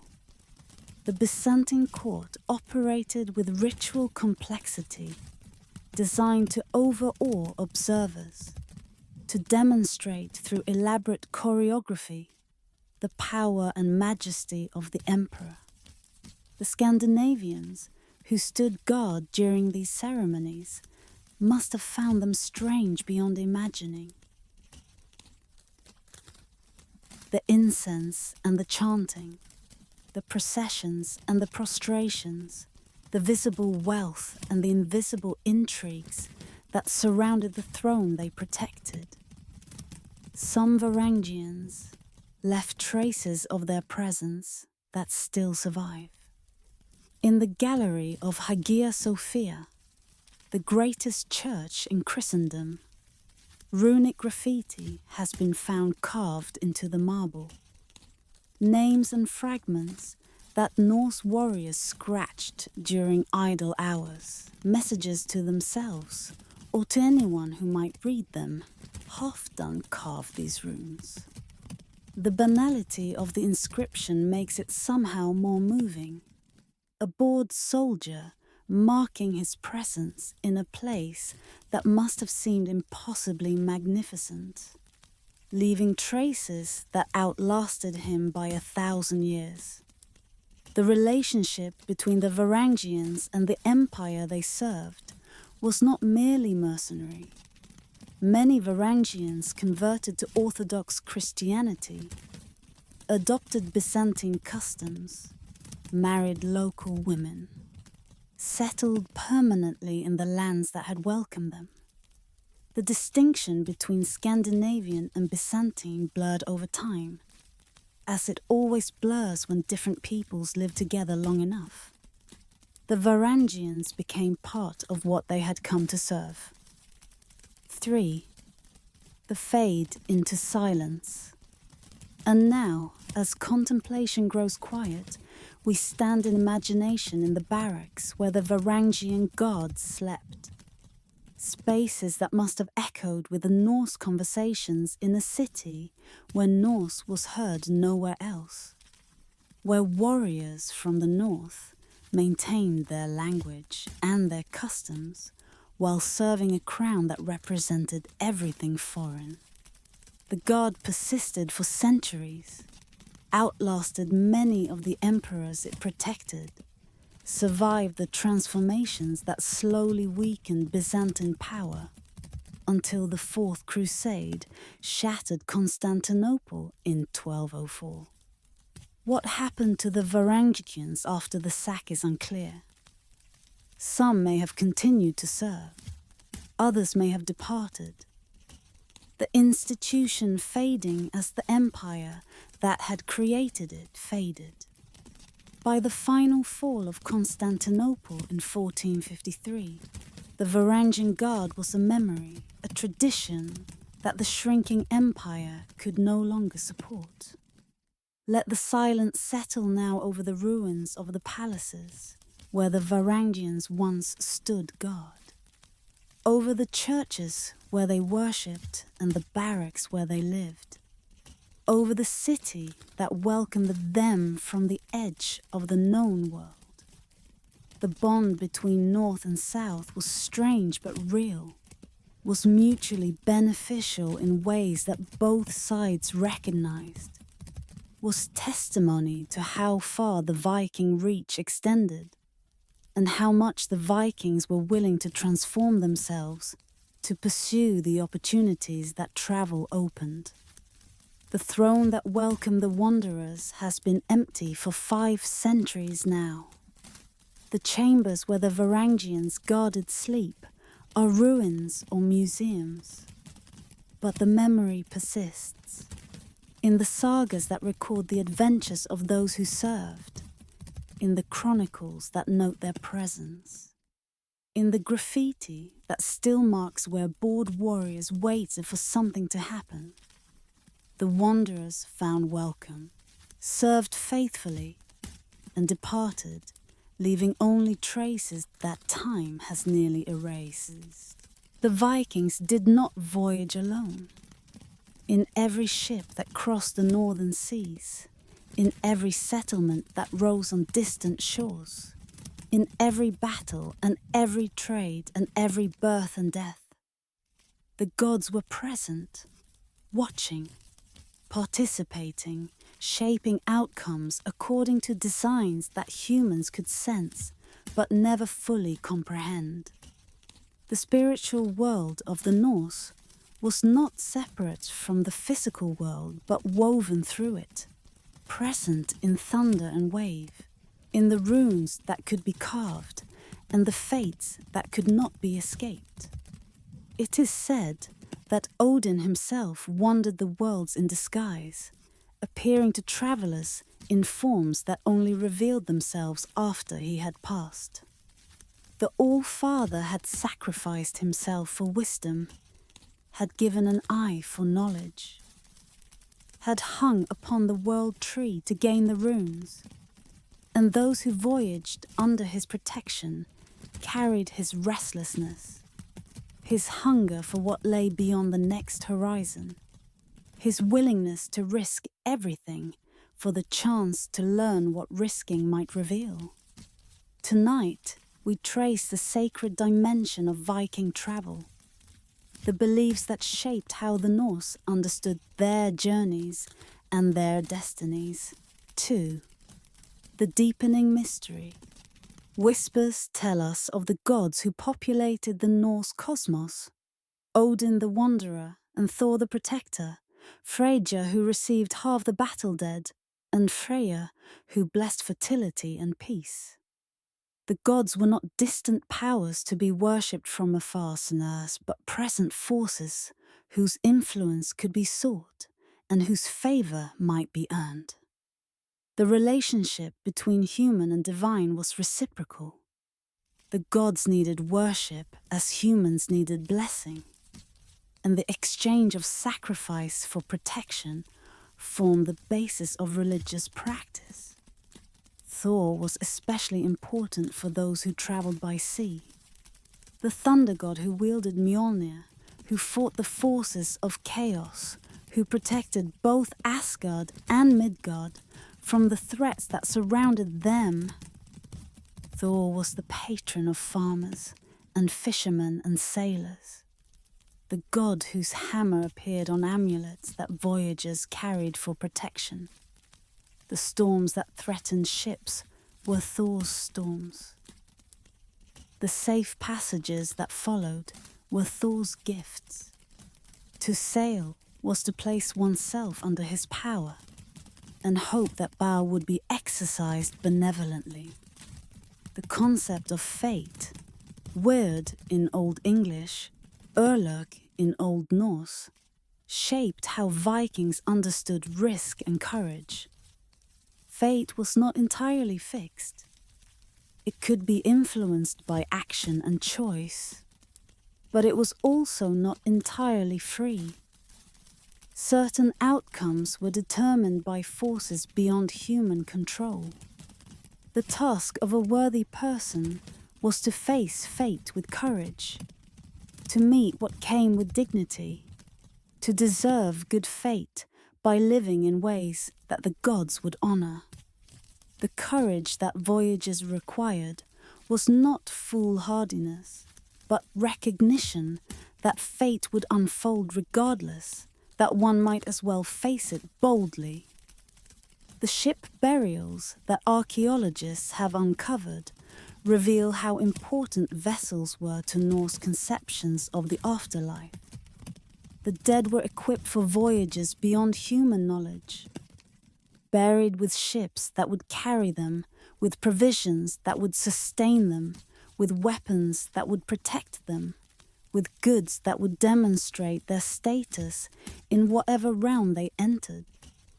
The journey to the afterlife was imagined as literal travel, and the ship that had served in life would serve in death as well.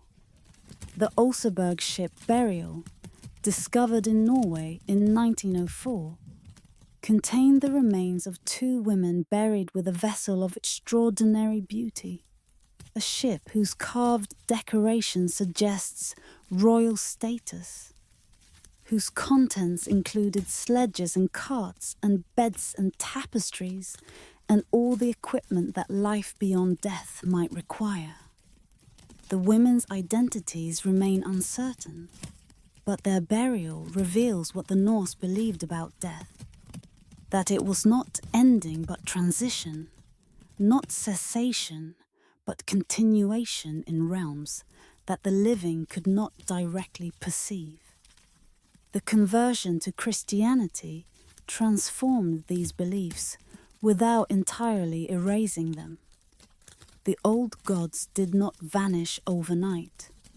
They retreated gradually, remained present in folk practices and place names and stories that continued to be told even after their worship had officially then ended.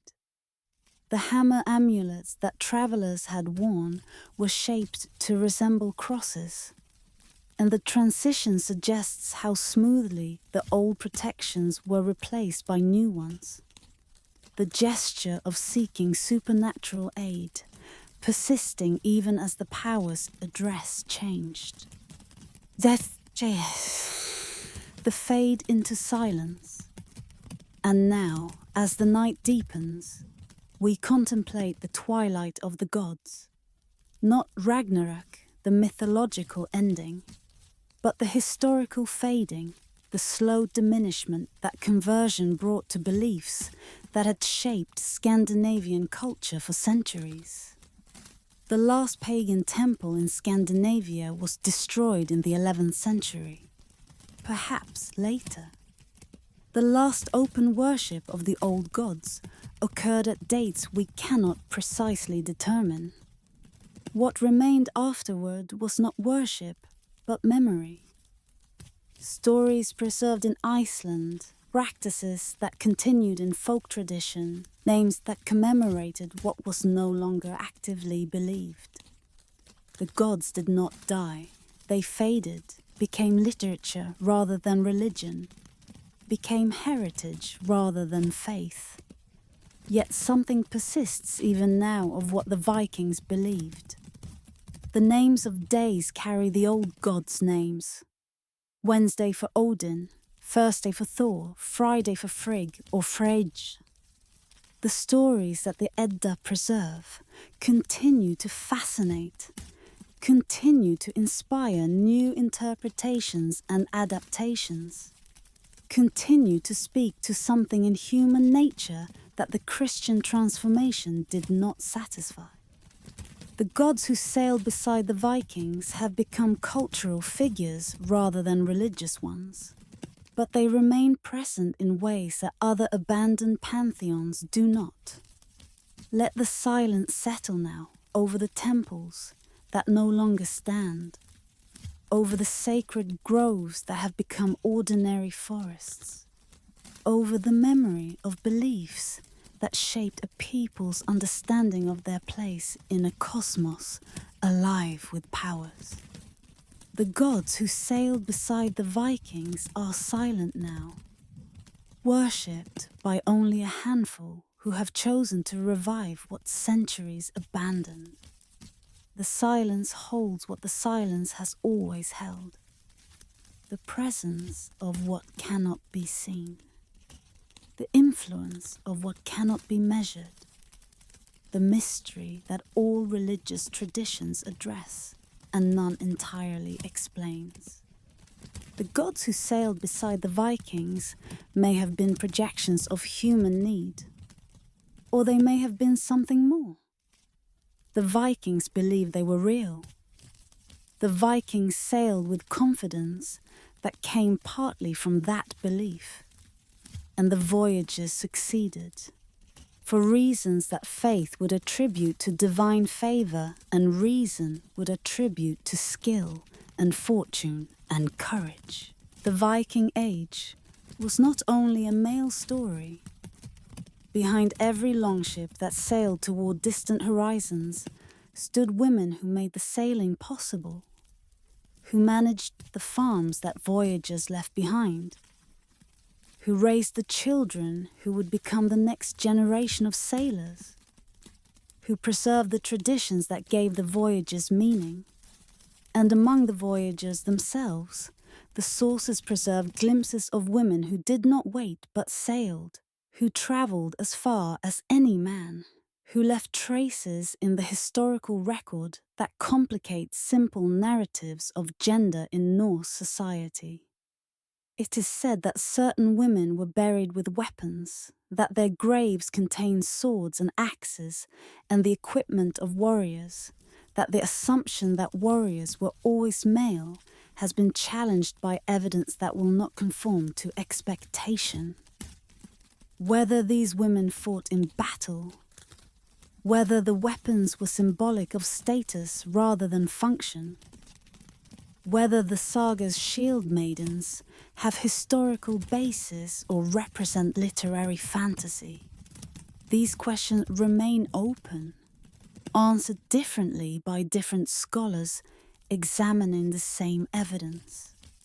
Tonight, we trace the women of the Viking Age, those who waited and those who sailed, those whose names we know and those whose contributions remain anonymous. Titu, the deepening mystery whispers, tell us of Gudrid Thorbjarnadottir, the woman whose voyages may have exceeded those of most male Vikings, who travelled from Iceland to Greenland to Vinland and eventually to Rome, whose life spans nearly the entire geographic range of Norse exploration. The sagas remember her as the most handsome of women, but they remember her more importantly for what she did, for the voyages she undertook, for the son she bore in Vinland, who may have been the first European child born in North America, for the pilgrimage she made in old age to the center of the Christian world. Gudrid married 3 times, outlived all her husbands, and ended her days as a nun or anchoress in Iceland. Her life demonstrates what was possible for women in Norse society. Not unlimited freedom, certainly, but more mobility and agency than many other medieval cultures permitted. She travelled because circumstances required travel, made decisions because decisions were hers to make, appears in the historical record because her deeds were worth recording. The Oseberg burial contained 2 women, their identities unknown but their status clearly high. One may have been a queen, the other perhaps a servant or priestess who accompanied her in death. The burial goods suggest lives of wealth and authority, the ship itself a statement of power, the objects within it demonstrating access to resources that few possessed. These women, whoever they were, mattered enough to be buried with honours usually reserved for male rulers.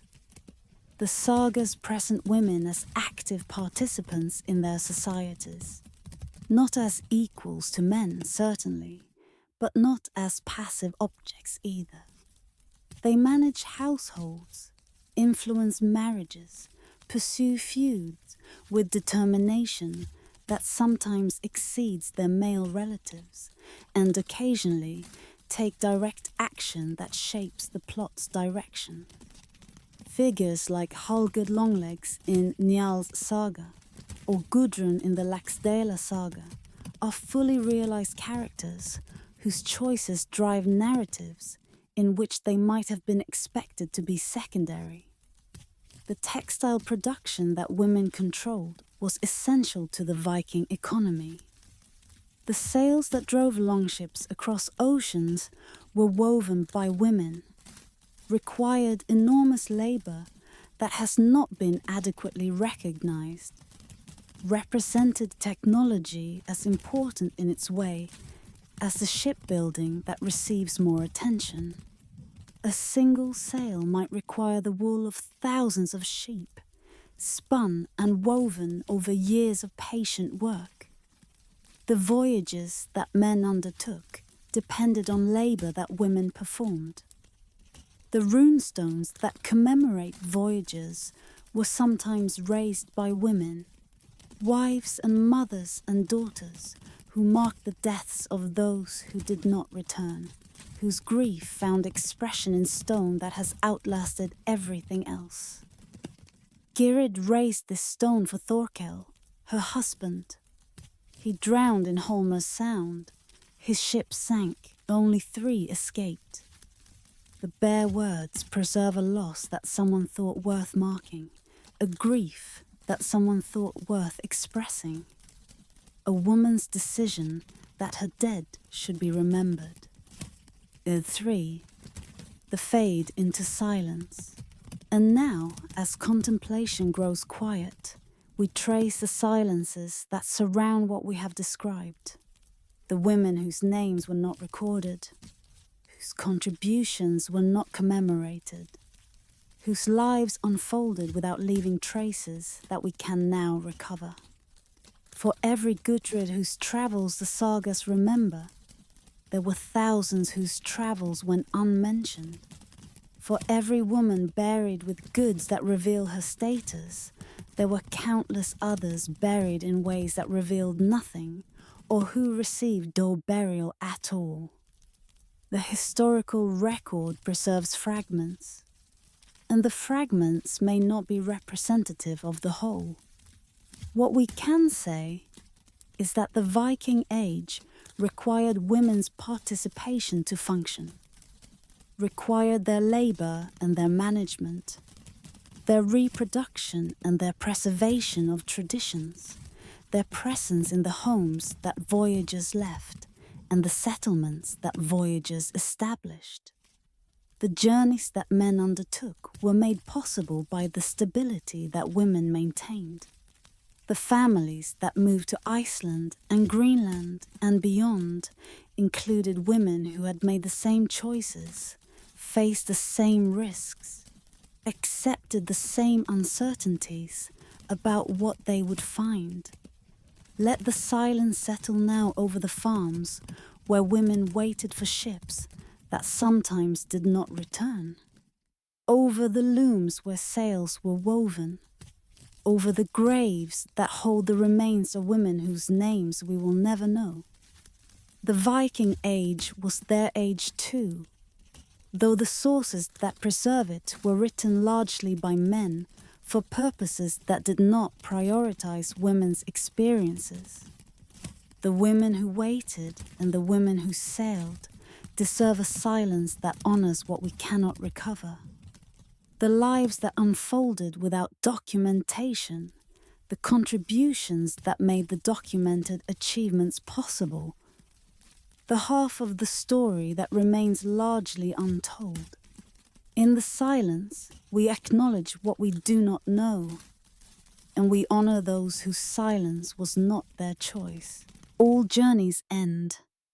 The ships that have carried us across the northern seas must eventually beach for the final time, must surrender their sails to winds that blow for other vessels, must become the memories that we have been tracing through the hours of the night.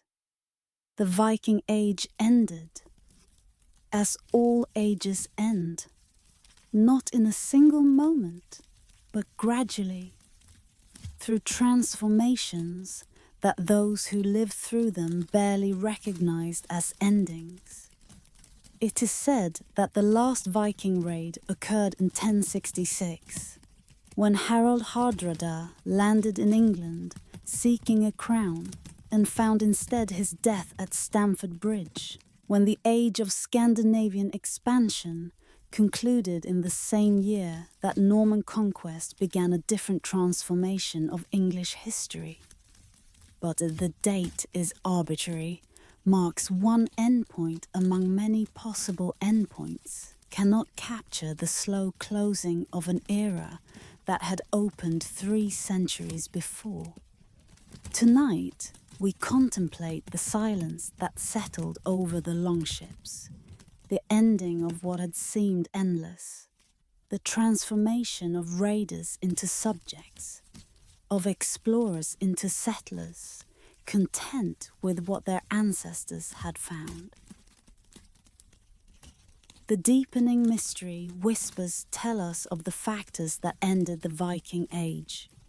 The consolidation of royal power that directed energy toward internal organization rather than external expansion. The conversion to Christianity that changed how the Norse understood their relationship with God and neighbor. The development of feudal institutions that tied people to land rather than releasing them to sea. The conditions that had produced 3 centuries of expansion changed, and as they changed, the expansion ceased. The ships themselves evolved. The longships that had been designed for raiding and exploration gave way to broader, deeper vessels, designed for cargo rather than speed. The military advantages that had made Viking raids so devastating were matched and exceeded by kingdoms that had learned from their attackers. The monasteries that had once been easy targets built defenses. The coastlines that had been unprotected organized responses. The opportunities that had drawn Scandinavians outward diminished as the risk increased. The settlements that the Vikings had established took on lives of their own. disconnected gradually from the homelands that had founded them. The Norse in Normandy became Norman, spoke French, adopted Frankish customs, become ancestors of the dynasty that would conquer England in 1066. The Norse in Russia merged with the Slavic populations they had ruled, became the ancestors of dynasties whose Scandinavian origins were remembered but no longer experienced. The Norse in Iceland maintained their language and their traditions, but stopped reaching further west, abandoned the Greenland and Doggerland colonies, forgot the route to Vinland. The ships that had made the age possible were buried with the kings who had sailed them, or were dismantled for timber that other construction required, or simply rotted on beaches where no one came anymore to launch them toward new horizons. The skills that had built them were transformed to build other vessels, or were lost as those who possessed them died without passing them on. The longship itself became symbol rather than reality, became the emblem of an age that had ended. The sagas were written down in the centuries after the age they commemorated, preserving what would otherwise have been lost, creating the literary heritage that Iceland would become famous for. The monks who did the writing were Christians, recording pagan traditions, were scholars preserving stories that their religion officially condemned. Without their labour, performed for reasons we can only partially understand, we would know almost nothing of what the Viking Age had meant to those who lived it. 3. The fade into silence.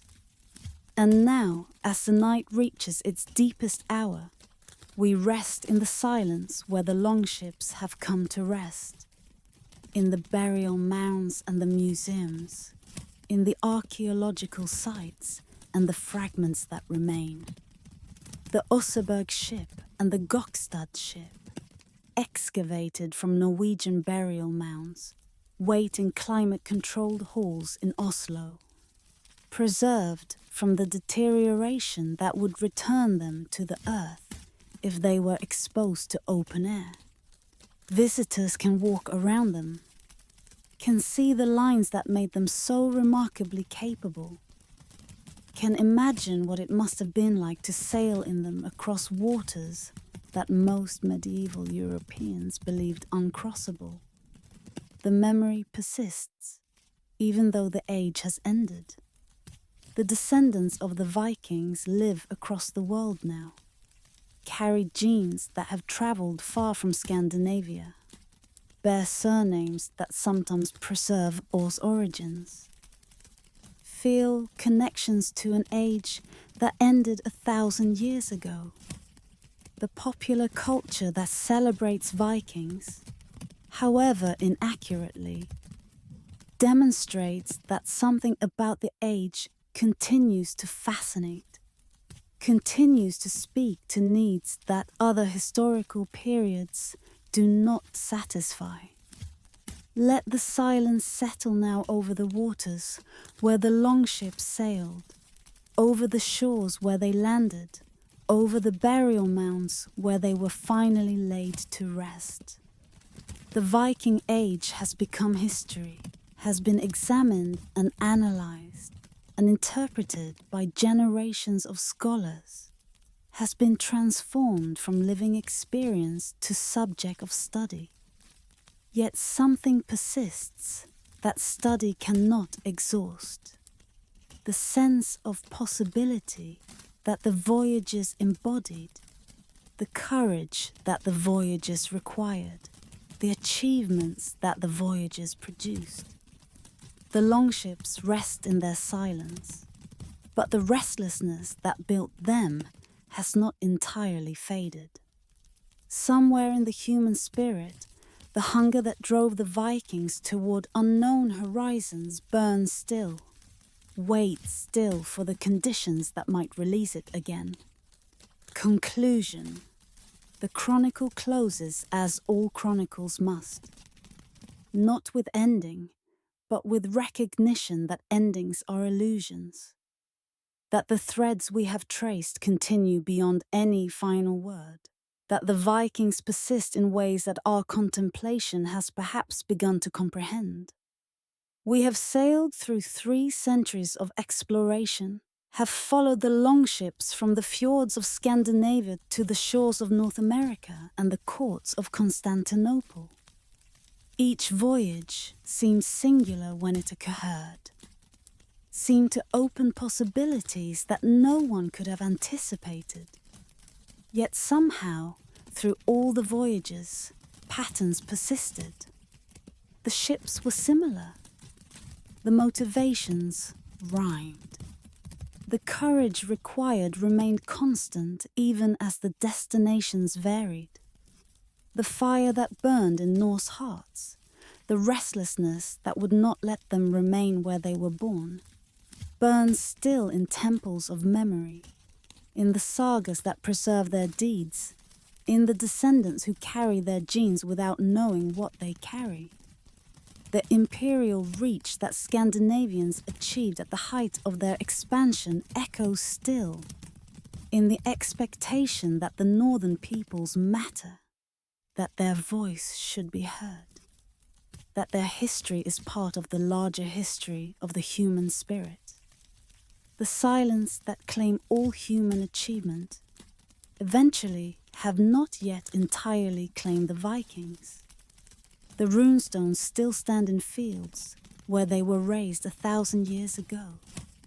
The archaeological sites still yield evidence that surprises those who study them. The mystery of what drove a people to accomplish so much in so short a time, and then to stop, remains genuinely mysterious, unsolved by all the scholarship that has been devoted to it. What have we learned from this meditation on the Vikings and their explorations? Perhaps only this, that human beings can accomplish more than circumstances seem to permit, that small populations can shape history out of proportion to their numbers, that the courage to sail beyond the edge of every map can reveal worlds that no one suspected existed. The Vikings were farmers and fishermen who became the greatest navigators of their age, were raiders who became traders, who became settlers, who became ancestors of peoples across the world. Perhaps we have also learned that expansion is not permanent, that the conditions that make exploration possible can change, that the ages of great achievement are followed by ages of consolidation or decline. The Viking Age ended, as all ages end. What it accomplished persists in descendants and traditions and memories that the ending could not erase, but the expansion itself concluded. The restlessness was contained, channeled into different expressions, transformed into something that was no longer Viking, even though it carried Viking inheritance.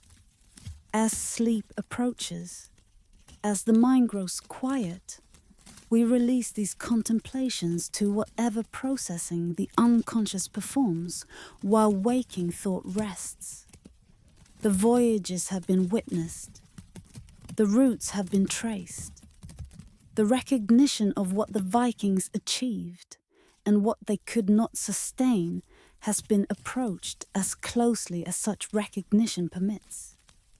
The longships wait in their museums and their graves.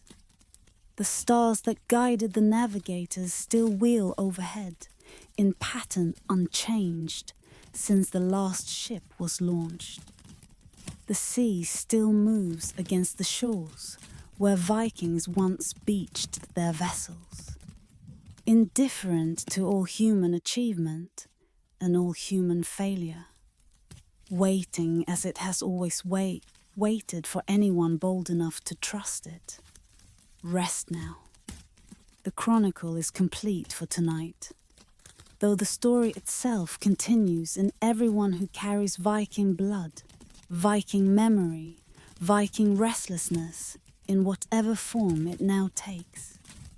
The voyages we have traced are history, are completed journeys that can neither harm us nor demand our participation. We have witnessed them safely, have learned from them what they had to teach, have carried their lessons to the threshold of sleep. The sails are furled, the oars are shipped, the silence settles over waters that have known so many passages and will know no more from the ships we have followed. Sleep well. The ancient currents keep their secrets, and when you wake, the sea will be there still, unchanged and unchanging, holding the memory of every ship that ever crossed it, waiting for nothing, remembering everything, as patient as the stars that once showed the way toward shores that shimmered at the edge of what could be known.